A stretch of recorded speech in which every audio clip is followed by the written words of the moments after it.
With only a few days to go until the release of the Make Your Mark series on Netflix, we've been given a nearly 8-minute long sneak peek over on the official My Little Pony YouTube channel. And while it appears to be various clips of just one upcoming episode, there are some interesting details to talk about here. First and foremost, this Misty character is already studying the effects of magic in Equestria, which are certainly going a bit above and beyond anything we saw in the Generation 4 series.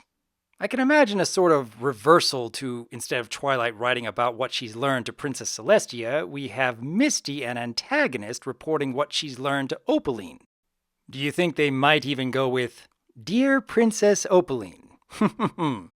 We finally get to see Sprout making a return, and is it just me, or does he appear to have the strongest magic we've seen from any Earth pony thus far?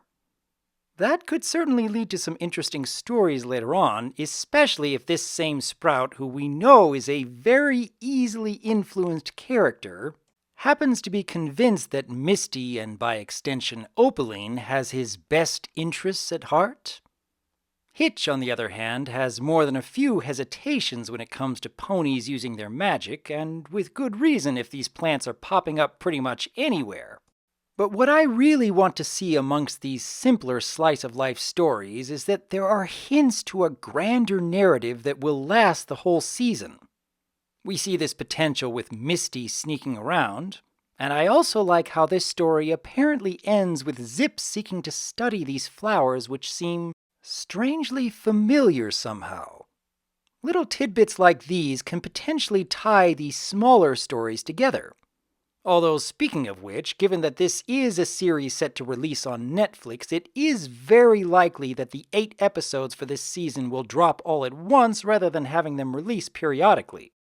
Personally, I'd rather take my time with each episode, like in the old days with Friendship is Magic.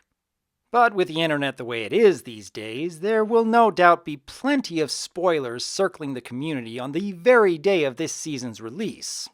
I will most certainly be making multiple videos based on what I watch, but I for one will be taking my time, sharing my thoughts on any story that really intrigues me before moving on to the next one.